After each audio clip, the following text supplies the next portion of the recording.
Hey, what's going on, everybody? For those that just tuned in, I was having some technical difficulties, but once again, thank you for checking out the State of the Saints podcast where we talk New Orleans Saints. My name is TJ Jones, and this is a live edition. And on this edition, we're going to break down, we're going to be breaking down the Saints versus Chargers preseason game number two. And I want to say thank you for checking it out, checking out this podcast. Thank you for checking out the live. Thank you for the love and the support. I see some familiar individuals that are on the feed, so thank you very much. And I really appreciate it from the bottom of my heart, man. I was just thinking about this today. I was just thinking about like people like inboxing me and emailing me and asking me, questions about the team. Like I'm just a fan at the end of the day, and I'm always extremely humble. Like when people just hit me up and just ask me questions, it just man, it's just so humbling to me. So thank y'all, like really, thank you from the bottom of my heart, man. But let's go ahead and talk about this game. Let's go ahead and break this game down together, okay? All right. First off, got to start off by saying offense look horrible. Yeah, we got to start it off. The offense look absolutely trash. Okay, I mean they get all the way down to the goal line only to not come away with any points. Teddy Bridgewater, he didn't look good. He didn't look good today. I'm sorry, he didn't look good. But it wasn't just him. The offense didn't look good. These guys look sluggish out there. I said on the I did a Facebook live on on the same subject, and I said that the team looked like they were just so out of it. They looked like they wasn't interested in the game. They looked like they didn't care. I seen a picture that was going around that the New Orleans Saints and the Los Angeles Chargers players they went to the horse track on yesterday, and I don't know at that horse track maybe they had some mimosas, maybe the liquor was out, but it seemed like nobody was really interested. You know what I'm saying? And the offense came out there just sluggish as I don't know what. And Teddy Bridgewater, like I said, he didn't look good, but according to Sean Payton, he said that Teddy Bridgewater was under the weather, and the only reason why Teddy Bridgewater played is because they only had him and Taysom Hill who was going to play. Of course, Drew Brees, I mean, he had the uniform on, but you weren't putting your 40-year-old all-time leading passing quarterback in the game because Teddy Bridgewater is sick. So I don't want to say that's an excuse. I don't know if I want to use that as an excuse, but I mean, you may be sick, man, but they don't have anything to do with you stepping up in that pocket and delivering the ball where it needs to be. I just went in. I talked about people, going in on Teddy Bridgewater too hard, judging the man too hard, saying that he sucks, saying that he's not good, saying that he's not the future. I feel like all of that, man. All of that is still up in the air. Okay, all that is up in the air. I know a lot of people saying that Taysom Hill is better. I don't know. You know what I'm saying? I still don't know because I think what are we actually judging Teddy Bridgewater on? What are we judging him on? We're judging him on one bad preseason game with the Saints. That's it. You can talk about that Week 17 game all you want to, but once again, in Week 17 when he played against the Carolina Panthers, the Saints had home field advantage wrapped up. They had the division wrapped up. They had the number one seed wrapped up. They had all that wrapped up. And then all of a sudden, they get two offensive linemen off the street, and all of a sudden they just come right in. Now I know you're saying, oh man, there ain't no excuse. But if you ever played at the quarterback position, you know the most important thing is for you to have an offensive line. Okay, in the offensive line, they work off chemistry. They work together as a cohesive unit. And if these guys are not on the same page, and I know these guys weren't because there were two guys they got off the street because they were just trying to, preserve the guys that they actually had because they had a few offensive linemen dealing with some injuries. So I feel like anybody that's out here trying to judge this guy based on a Week 17 game that didn't matter with two backup offensive line in a game where he didn't play really well. I think he went maybe like 5 for 12 or 40 yards. My question is to you is, where were you last week when he had the third highest quarterback rating among quarterbacks that played last week in preseason game number one? I know what you're thinking, okay? You probably think that I'm biased when it comes to Teddy Bridgewater. I am not. Okay, I feel like everybody needs a fair shake. Okay, this is something that I have been watching for a very long time.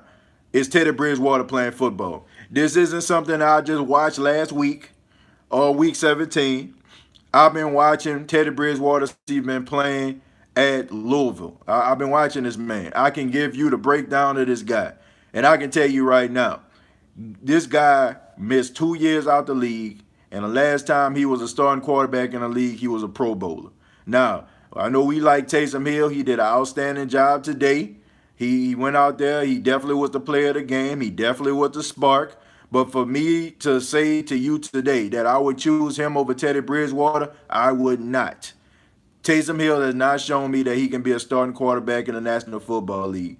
And you're probably going to say, well, look what he did today. Well, I can easily show you when he was playing against the Arizona Cardinals, if we want to nitpick, when he was playing against the Arizona Cardinals, he got an opportunity to start, he turned the ball over 5 times. So if we're going to go out here and talk about what Teddy Bridgewater did and say that Taysom Hill is better, I mean, they both have room for improvement. They're both young quarterbacks. And I think that we look at these guys and we compare them to the greatness of Drew Brees, and that's not fair. Because what we're doing is when we look at these guys throw the ball to the ground, and when we look at them, miss a wide open receiver, we automatically say, man, they suck. Because for years we seen Drew Brees hit the target. For years we seen Drew Brees get the ball where it needs to be. We're comparing these guys to Drew Brees, and that's not fair. That is absolutely not fair, because Drew Brees is the standard. He is the standard. Okay, so if you're around here judging this guy because he is not Drew Brees, you're absolutely right. And I said this on my Facebook Live a little bit earlier. I'm gonna be honest with you, and I got room to say this. I just feel like us, as fans, sometimes we just automatically think that just because a quarterback is black, we feel like he had to be scrambling all about the pocket, 4.3 speed like Michael Vick, rocket arm like Michael Vick. We think that they're supposed to be like that. That has never been Teddy Bridgewater.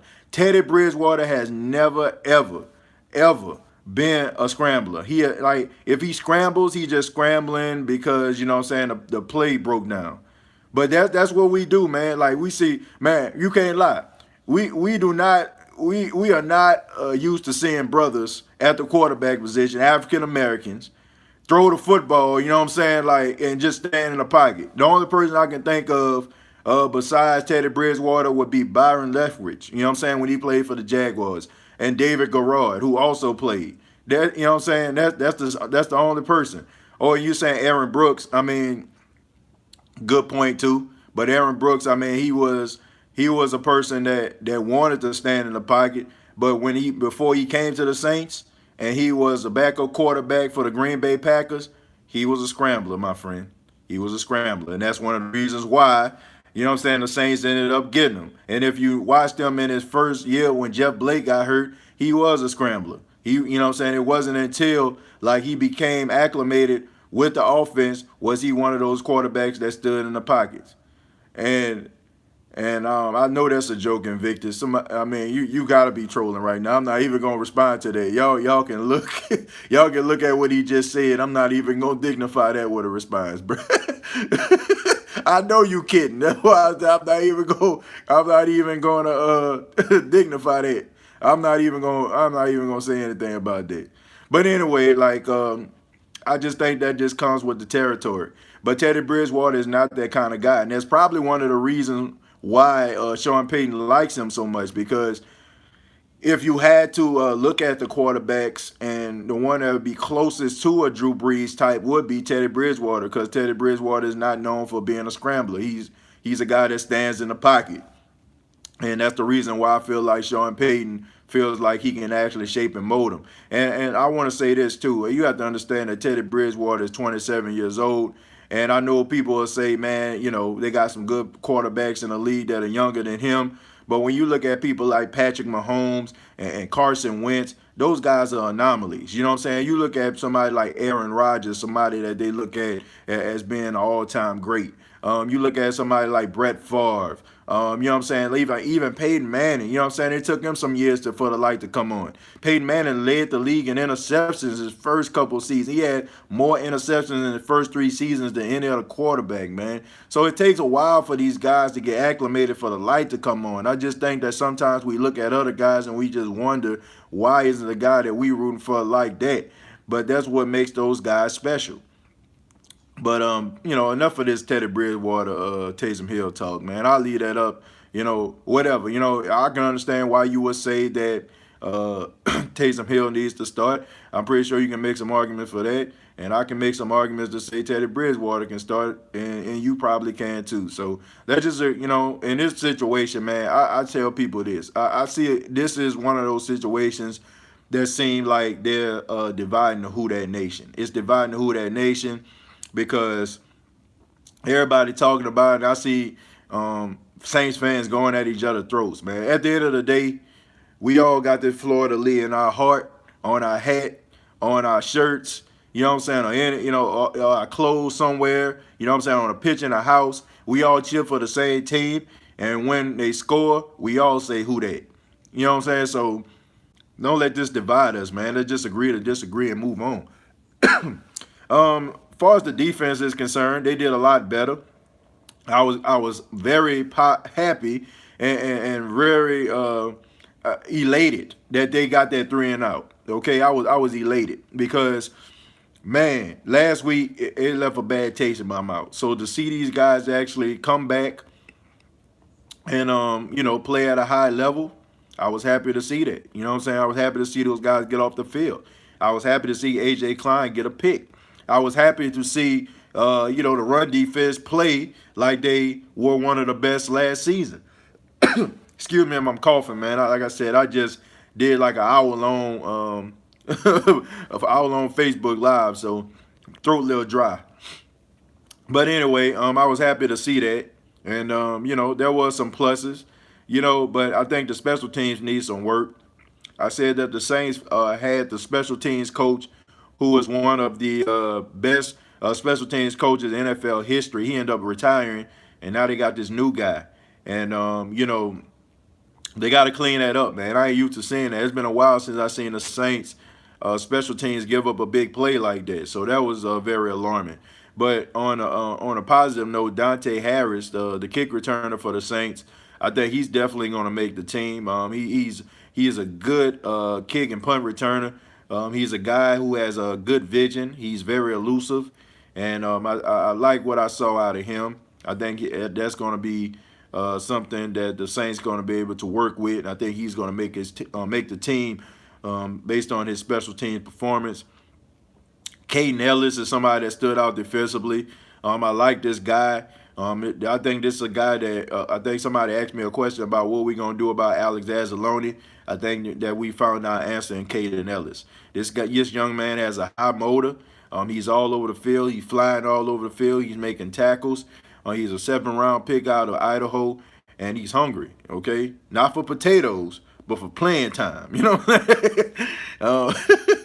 But seriously, man, he's hungry, man. Like, he wants to play, and you can tell, man. Chauncey Gardner-Johnson, he did an outstanding job today. He was all over the field. It was his fault that Chris Badjo got that pass interference. He wasn't where he was supposed to be, but I let him slide on that. He did a good job. He was out there hitting, and he was out there making plays. Somebody I was disappointed in was Emmanuel Butler.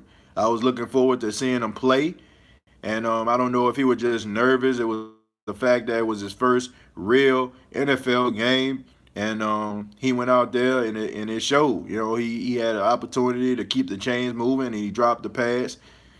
He had an opportunity to actually make some plays before, and it seemed like he was just kind of shook. And like I said, you can have all the talent in the world. You can have all the ability in the world. But if you're not doing what you need to do and you're letting the nerves get the best of you, you're going to be sitting on the bench, or you're not going to be in the National Football League. My advice to Emmanuel Butler would be don't let your nerves stop you from reaching your goals, because right now that's what it's doing, man. You being nervous, you being scared, you being afraid, you being shook, is going to stop you and not going to allow you to be a part of the Saints team. So hopefully he can bounce back against the Jets. And I get it. I get it. It was a nationally televised game. The whole entire country was watching the Saints game. So I mean, I'm pretty sure he probably was nervous, and he probably got some phone calls saying, "Good luck. I'm rooting for you. It's your time, baby boy," type stuff. And excuse me. And he probably got a little nervous, like so. I give him the benefit of the doubt this game, but next game I just need to see some more out of Emmanuel Butler because um, as much as he was talked about during training camp, he needs to play a lot better. Uh, Eli Apple, man, he didn't get posterized too much today. Okay, I mean, I even seen him get a sack and he got an open field tackle. Okay, so I ain't gonna beat up on Eli Apple today. I know he's a usual suspect, but I mean, we can easily focus on people like P.J. Williams and Ken Crawley, man, who was getting smoked like brisket and burnt like a biscuit. Okay, so we can easily talk about those two guys, man, who seem to be out of position, and which is crazy to me because last time I checked, I think P.J. Williams been with the Saints for like 5 years, and Ken Crawley is going to his fourth season with the Saints, if I'm not mistaken. And both of these guys look like absolutely hot garbage. Okay, hot garbage. And if they don't, it's time, man. Like for real. Like I can't even give these guys no excuses no more. It's time to get rid of these guys. It's time for them to go. Ken Crawley, man, got his socks so high, you know what I'm saying? They up to his thighs, like he Deion Sanders or something like that. Deion Sanders the only person I know can wear socks high like that. You wear your socks high like you Deion. The problem is Deion Sanders made plays and you just make mistakes, okay? You are not allowed to wear your socks that high if you are not Deion Sanders type. If you're not going to stop a guy from catching a pass, you are forbidden from wearing high socks, Mr. Crawley, and exotic mouthpieces, okay? You cannot wear exotic mouthpieces, all right? You're wearing a green mouthpiece. I understand, like, the whole green goblin thing, but the only thing that's being gobbled up is the bunch of yards by the wide receiver every time you guarding them, bruh. For real. If I was playing as awful as him, I'm going to be honest with you. I wouldn't wear no green mouthpiece. I will blend in with the team. I'll be camouflaging with black and gold. I will be the most undefined. I'm serious, man. You wouldn't be able to find me. You would not be able to find me, man. I'll be just like everybody else. I'll be full uniform. Nothing about me will stand out. This man got a green mouthpiece.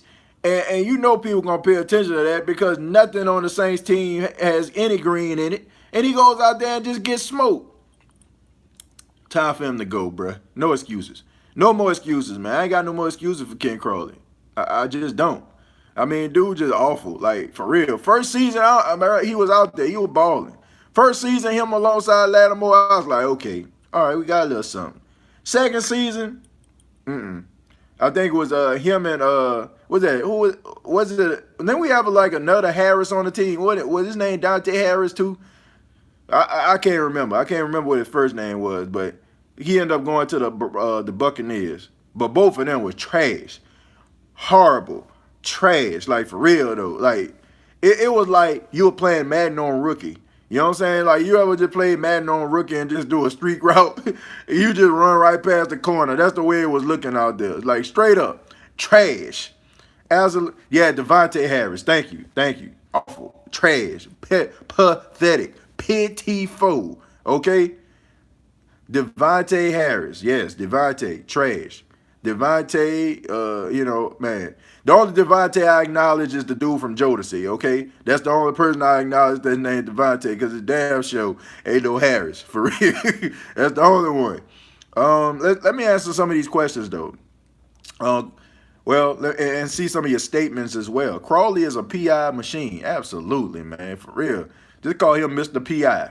I was shocked he didn't get one today. I was shocked. I think the referees were just paying attention to the beautiful, unseasonably weather that they was having out there in California. It was like unseasonably cool out there, and maybe they were just enjoying the weather because he didn't get that pass interference that clearly was pass interference today. And you know, maybe they just like, oh man, you know, let's give him a break. He not gonna make the team. But anyway, we need another cornerback like Lattimore. Lattimore is hard to find, man. When you get a shutdown corner, you got yourself something special. They don't grow on trees, and that's one of the reasons why we respect people like Patrick Peterson or Richard Sherman. People still talking about Deion Sanders, like, you know, guys like that that can actually cover Darrelle Revis. That's why we respect those guys. That's why we got so much love, and you know, for those guys, because we know that it's so hard for a guy to just go one on one with the absolute best and get the best of them. So let me see. Point blank, we have the best backups in the NFL team. Exactly. We got the best backups, man. We got the best guys. You know what I'm saying? Like the guys that are going to be bag boys at Whole Foods next in the next couple weeks. We got the best of them, man. You know what I'm saying? The best, the absolute best. Because at the end of the day, we all know these all these guys ain't gonna make the team, man. But it's good.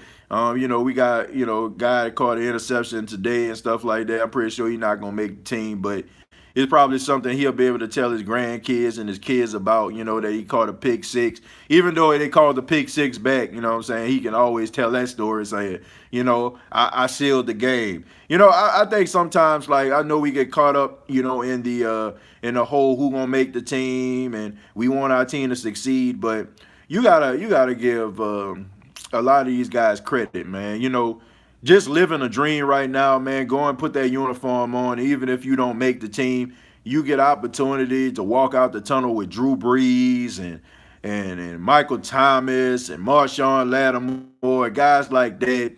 You know, you get to play alongside and practice alongside a Hall of Famer and Drew Brees, man. That would be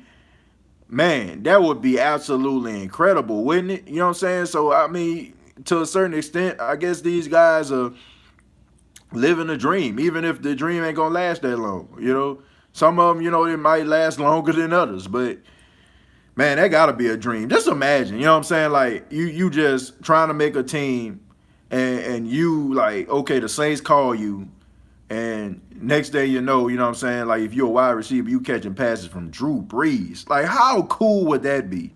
That would be amazing. Like I don't like I'm not mad at these guys at all, even if they don't make the team. I mean, that's something they're gonna be able to tell their grandkids, you know what I'm saying, one day about how they played in the National Football League. Did Emmanuel Butler play? He played, but he didn't play. Okay, I'm just calling for what it is. I gotta call him out until he actually do something in real time. Because right now, like I said, I mentioned this before. Who he is right now is Brandon Coleman. That's who he is. You remember Brandon Coleman, every training camp. Brandon Coleman tearing it up. Brandon Coleman out there making plays. Brandon Coleman out here, he gonna be a starter. And the next thing you know, Brandon Coleman get in a regular season game, and this man is invisible. Call that boy Casper Coleman because he is a straight ghost. Invisible, you can't see him. All right, and that's what Emmanuel Butler seems like right now. All this ranting, all this raving, all this playmaking, only for you to go out there and not make no plays in a real game, bruh. Like I said, you're going to cause yourself not to be in the league, for real. Yeah, you're going to cause yourself not to be in the NFL, all because you let the nerves get the best of you. Can't do that. You got to rise to the occasion. That you know, you got to be out there. You got to shake them nerves off, man.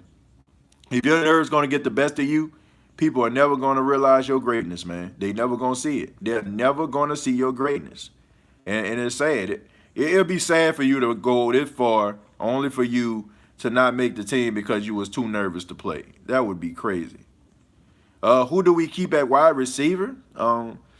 Mike, who do we keep at wide receiver? Michael Thomas, of course. Ted Ginn, of course. Traquan Smith, of course. Here's where it starts to get tricky. Okay? Lil Jordan Humphreys going to make the team. Emmanuel Butler is going to make the team. And in my opinion, somebody that a lot of people aren't paying attention to, Semi Cobb. Okay, Semi Cobb is going to make the team. Okay, and all the other guys Austin Carr, bye bye, farewell. You're not gonna you're not gonna make the team, man. Too inconsistent. Grayson, good story, good local guy. People from LSU, Baton Rouge, they cheering for him, rooting for him, but no, he's not gonna make the team. Too inconsistent. Sean Payton seems to, not be too impressed with him. He says he's too inconsistent. So Sean Payton saying this about you, not gonna make the team. So those are the guys that I feel like are going to make it. Okay, Traquan Smith is going to be the number 2. Ted Ginn Jr. is going to be the speedster. Oh yeah, Keith Kirkwood. I forgot about him too. Kirkwood's going to make the team as well. So that rounds off your 6. Okay, and I think somebody like Simi Cobb is probably going to be on the practice squad. Somebody probably going to activate or stuff like that. Depends on somebody get hurt or something. Ozigbo looked good. He looked good in spots. But one thing we know about Sean Payton, he does not like people that fumble. We know about Mark Ingram, right? As good and well respected as Mark Ingram was, he have those games where he fumbled 2 and 3 times. Y'all remember that game where it was all about ball security and he fumbled the football against Seattle Seahawks? He does not like fumbles. He does not like fumbles. Yeah, look, you can get hit though. Pickle Turtle. Was it Pickle Turtle? Okay, Pickle Turtle. You can get hit, but at the end of the day, you gotta hold on to that football. Okay, you cannot fumble the football in that situation. No excuses. I'm sorry. I don't look. You cannot fumble the football. You just can't. Like, especially when your job is on the line, you gotta make a showing, man. You gotta go out there and show. Now he bounced back, but I guarantee you that fumble is going to be on the mind of Sean Payton because he don't like fumbles. Man, he has benched people for fumbling. He benched Mark Ingram for fumbling. You know what I'm saying? So he don't get down with the fumbles, man. Yeah, he's saying look at the film. He ain't gonna throw him under the bus. You know what I'm saying? He not gonna throw him under the bus, but he does not like fumbles. Did Davenport play? Yeah, he did. He had a half a sack alongside Eli Apple. Just inconsistent about Marcus Davenport. That's my only issue. I'm gonna give him the benefit of the doubt. I know I keep on saying benefit of the doubt because we have to give some of these guys, not all, not the Ken Crawleys of the world, but people like Marcus Davenport. We got to give them the benefit of the doubt. He's still young. It's gonna take him some time to develop. You have to understand he came from a small school, University of Texas at San Antonio. Yes, he was a high draft pick, but it's hard to transition from playing, in a small conference where guys are going to end up being your accountant and giving you stock tips versus guys that are actually going to go to the NFL playing against guys like, that went to Michigan and Ohio State and stuff like that. So it's hard, man. And I think, don't let this be overshadowed either. It took some time for Cam Jordan to be a beast too now. Like, it took him some time, man. It took him a couple years. So I just want to see improvement from year 1 to year 2. I want to see some consistent play. I don't want to see little nagging injuries like I did last season. I don't want to see that, okay? And I'm going to say this, in my opinion, okay? This is just my opinion. But I think Trey Hendrickson needs to start over Marcus Davenport. That's just my opinion because Trey Hendrickson is playing much better. He's playing like he's really hungry, like he really wants it. And sometimes, hey, when a guy shows you that he really wants it, you ought to reward him, okay? So I feel like he needs to be in that starting rotation. I feel like if I was starting a team right now and it was week 1 and it was time to go, I have to put Hendrickson on the field and I will put Davenport as a backup, okay? Because Hendrickson is showing way more than what Marcus Davenport is showing. Marcus Davenport around there tipping around, acting timid, acting scared, ain't showing us no mean streak, nothing. Okay, but Hendrickson is a dog, and that's what you want. You want some dogs on your team, some savages. You get what I'm saying? That's what you want on the team. You don't want no guys around here, two-step, like I got to beat this left tackle. Nah, bro, you got to go out there meeting at the quarterback, man. You got to play with an edge, right? You already got a strike against you. Nobody think that you're going to be real good because you came from a small school. Nobody is going to believe that. Nobody wants you to be good. You know what I'm saying? Nobody expects for you to be good. Prove all those people wrong, man. Get in the face of these left tackles, man. Lay them, excuse my French, on their ass and go after that quarterback, man. And have a meeting at the quarterback with Cam Jordan. If he can do that, telling you, the Saints will be unstoppable. Can you imagine how good the Saints will be if they can have pressure from both sides, like a Freeney and Mathis type thing? Man, bruh, that would be absolutely incredible. That would be incredible, man. I just, man, that would be awesome. You will see the turnovers. You'll see the turnovers in it. You know what I'm saying? You will see more. You know, you will see way more turnovers, and I feel like the Saints will basically be unstoppable. Because if you got two guys that's coming off the edge and they're getting at the quarterback, bruh, unstoppable, straight up. You're talking about a man that we gave 2 first-round picks and saving another player to start in front of him in his second year. So, I mean, man, bruh, they gave up a lot for him because he have a lot of upside. You know what I'm saying? Like, they knew he was a project. I mean, you got to look at, okay, I'll give you a prime example, right? You know Ziggy Ansah, the guy that played for the Detroit Lions, right? Came from BYU. He was a first-round draft pick. He was a work in progress. Okay? Sometimes team and the Lions traded up to get him. They traded up to get Ziggy Ansah. So that ain't always the case all the time. Sometimes teams see your potential and they will gamble on you. So look, you want a return on investment? Fine. You know what I'm saying? You want to turn but it's not like we talking about a scrub here. The only reason why we talking about this guy right now is because he been injured. Anytime this guy, I'm telling you, you want to know one thing that gives me optimism about Marcus Davenport? I'll tell you. The Saints played the Redskins and the Vikings. Do you know what those 2 games had in common? It was 2 primetime games. The world was watching this guy play, and he balled out. Okay, so that shows you right there that the lights are not too bright for this young man. The problem is he has those nagging injuries, and the problem is he is really not being as aggressive as he can be, and that's the scary thing. That's the scary thing, Who Dat Nation, because he's not even as aggressive as he can be, and he out here really dominating when he played against the Redskins and the Vikings. That's scary. That is scary right there, man. I'm telling you. Like, look, you got the writing on the wall. Like, there's a difference between somebody playing when the lights are bright versus a guy that's playing when, they ain't got no expectations, nobody really paying attention, there are options, at the 11 o'clock, at the 12 o'clock or the 1 o'clock Eastern game, your team is playing, but they got other teams playing too. But when it's prime time, when it's the only game on TV, and a guy balls out, that shows me a lot. That shows me that he wants it. That shows me that he's capable of being something special. And the 2 times where he played his best ball was in prime time. So that tells me a lot right there. All right, so sometimes you got to cut your losses. Davenport, all right. Look, it's not time to give up on the guy, man. It's just his second season, man. Like, everybody, you're not going to find, everybody can't be Khalil Mack, man. Everybody can't be Aaron Donald in their first season, man. Like I said, man, it took Cam Jordan some years. It took Cam Jordan some years to, to be who he is today. Like, I think sometimes, man, we forget about the process that made some of our favorite New Orleans Saints players who they are right now. Drew Brees wasn't who he was. You know what I'm saying? Like, you look at Drew Brees, San Diego Chargers, he wasn't it. I'm not comparing Davenport to a Hall of Famer, but like I said, it takes time.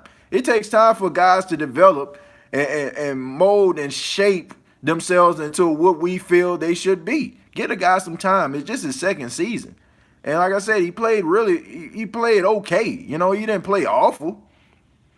Okay, also we need to have a true leader at linebacker with Davis. Man, you do got a true leader with Demario Davis. You know what I'm saying? Like, anybody else, anybody else would just be a constellation prize.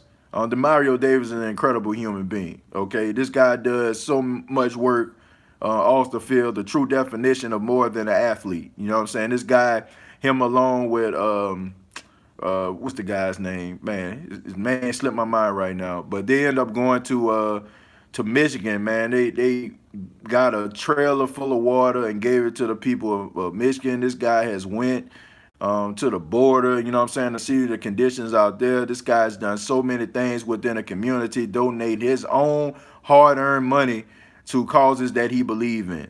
This guy's more than an athlete, a great human being.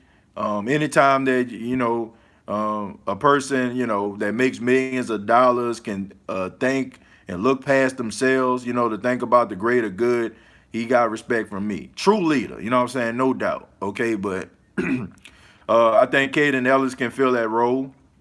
I think that Alex Anzalone is a good linebacker as well. I think that the Saints are in good shape. I think that the Saints have some linebackers that can actually do some real big things. I think honestly, I think that Demario Davis is one of the best free agents that the Saints ever picked up. Okay, I mean, I think he in the school with the Drew Breeses, with the Jonathan Velmas. You know what I'm saying? I think he's that type of human being. I think that he's that type of player. Okay, I mean, great high character guy, and he's a leader all around. So I think we really got something when the Saints signed him from the New York Jets. But Kaden Ellis, I mean, I think he's going to be something special as well. Let's see. Yeah, you're right. But I think Henderson now, but he can be in a rotation. I think they need to flip from week to week, depends on like who performed better in practice and who performed better in the game before. That's what I feel. But week one, I feel like Hendrickson needs to get the start unless like for these last two games, Davenport just blows everybody away. Then he gets that spot. But I feel like honestly, if he does get the spot, it's because of his position in the draft, and maybe they don't want to like kill his confidence just yet. But if I had to choose right now, and I was a coach, and I'm putting my head coach hat on, Trey Hendrickson would start over Davenport. Man, it's not about sparing people feelings. You know what I'm saying? Like you're a grown man. We're playing a grown man game, and if you want your starting spot, earn it. Because right now Hendrickson has earned his spot. I always think they were contenders. Think we are contenders. So yeah, of course. I mean, we still contenders, man. I don't pay attention to that media crap, man. Media just wanna, cheer for the Giants and the Cowboys. If they can have it their way, the Patriots and the Cowboys go to the Super Bowl every year. I mean, just watching these guys salivate over Cowboy news every week. I mean, it's just nauseating to me. You got 31 other teams in the league, you know what I'm saying, that people actually have an emotional investment in, that people want to hear about. And you're around here talking about Ezekiel Elliott on a plane, you know what I'm saying, with his head covered up and some sunglasses on. Who gives a damn? You know what I'm saying? Who cares about the Cowboys? Cowboys ain't did nothing. Ain't won a Super Bowl in about 20 years, but yet dominate the line, dominate the press clippings, and I just do not get it. Look, I understand about ratings at the end of the day because that's what it's all about. All these shock jocks, all they want anyway is just a hot take so you can click and be like, what he said? What they did? That's all they want, man. You ask these guys like right after they leave the station what they said inside of the station, they probably couldn't tell you because they don't care. At the end of the day, they don't care. It's all about ratings at the end of the day. All about what Nielsen wants. Nielsen ratings. That if Nielsen says you're having some good ratings, then the people upstairs, the presidents of the company, and the executives, they happy. And that's all they care about because that's all they want to do is just try to line their pockets. And they don't care if they stretching the truth or, like stirring the pot. They don't care. They just don't care. They switch it up to Antonio Brown drama. Yeah, exactly.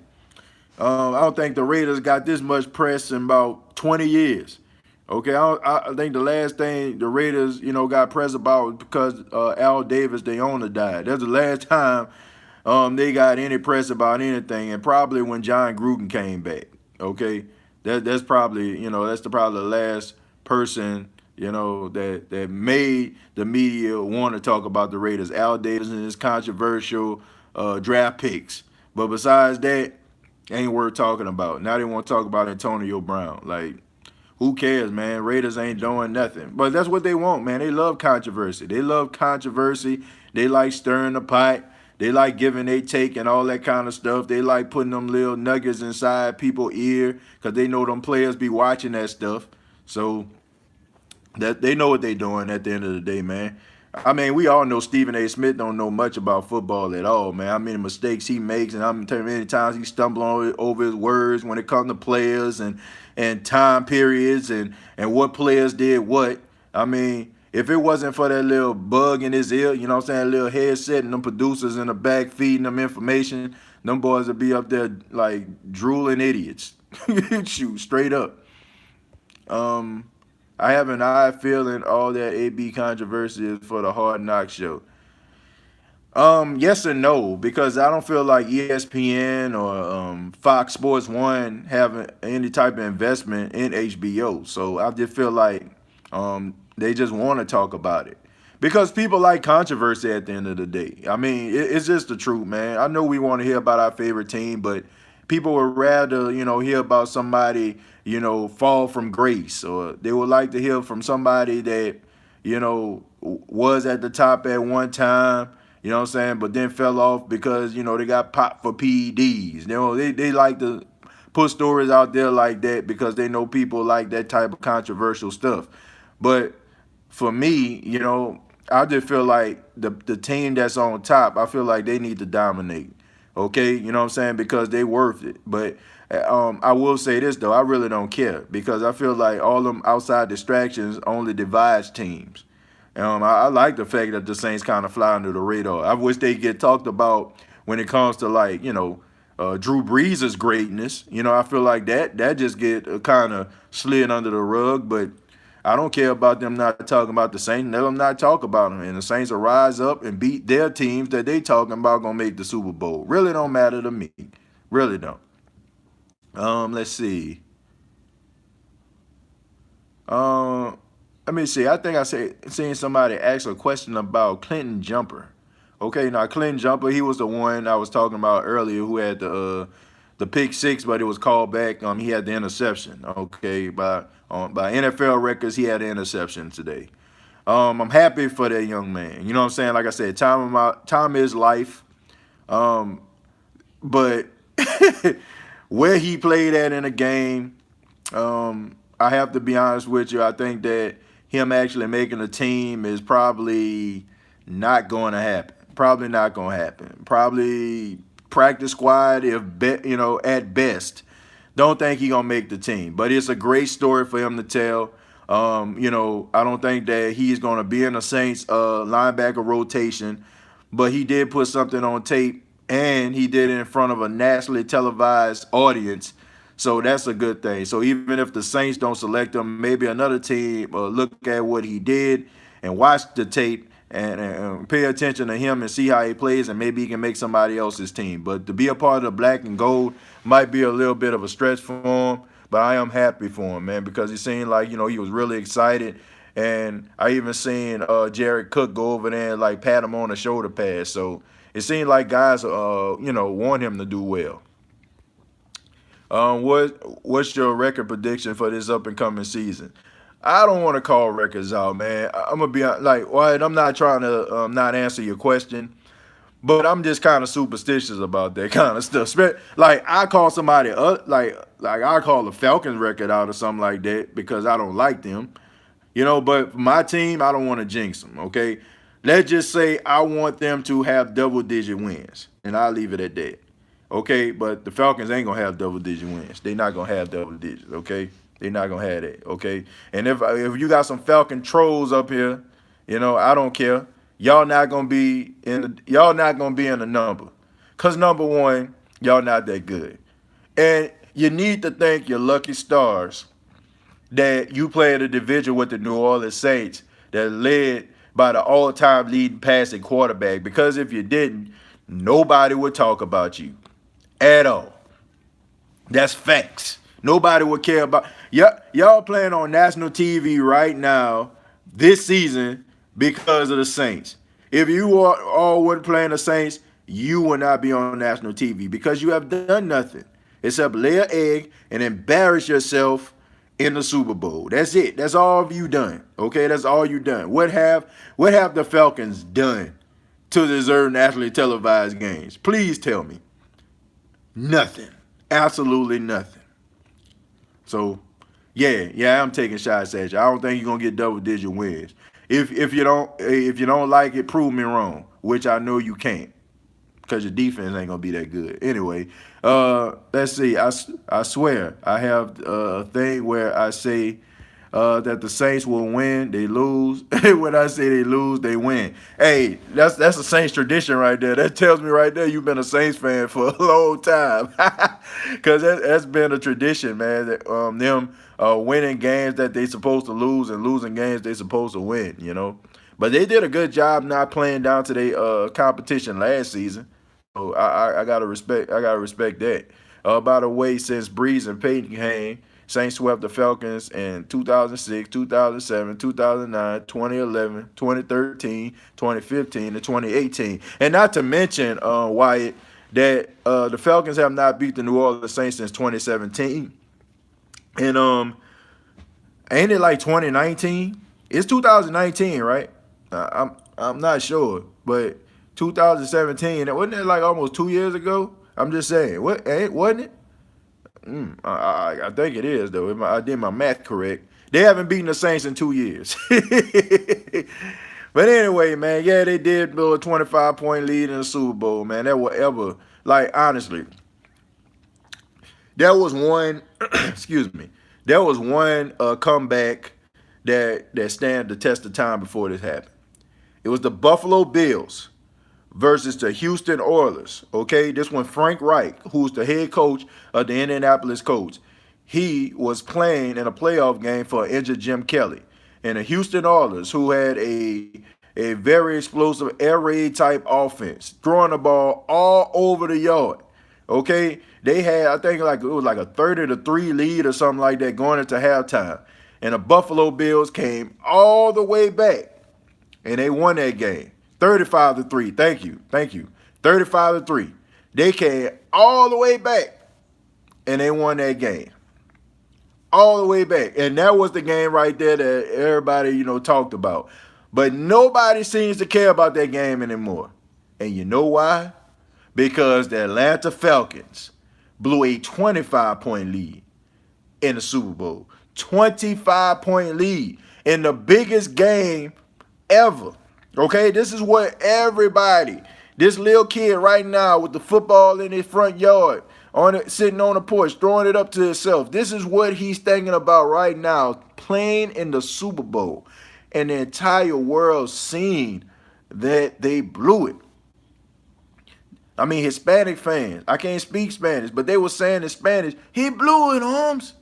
You know what I'm saying? French people, say, whoa, he blew it. You know what I'm saying? Everybody around the world seeing these guys blow a 25-point lead. I mean, it's sad, man. It's sad. But what do I know, man? I'm just a Saints fan at the end of the day. And I want to thank you all for looking at the live feed. Thank you all for, subscribing to the channel. Thank you very much. I really do appreciate that from the bottom of my heart. Once again, I will forever say that. I mean, you probably will say, man, you say that every episode. Yes, I do. Yes, I do, man. I just want to let you all know I appreciate you. Okay, I really do.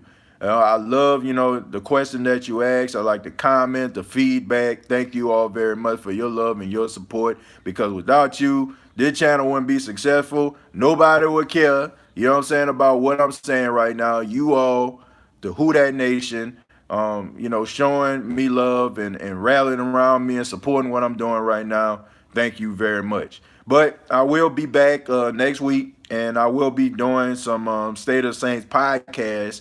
I will be posting them. I'm probably going to do one officially on tomorrow, so be on the lookout for that one. And later on in the week, we're going to do another live feed, so you all stay tuned. And if you have not already, please subscribe to the YouTube channel. And you can also go to facebook.com, search The State of the Saints Podcast. And I'm also on Instagram, man. So if you're on social media, if you're on Instagram, check me out, TJ Jones _ TJAYJONES _ Okay? So till next time, all I have to say is, who dat?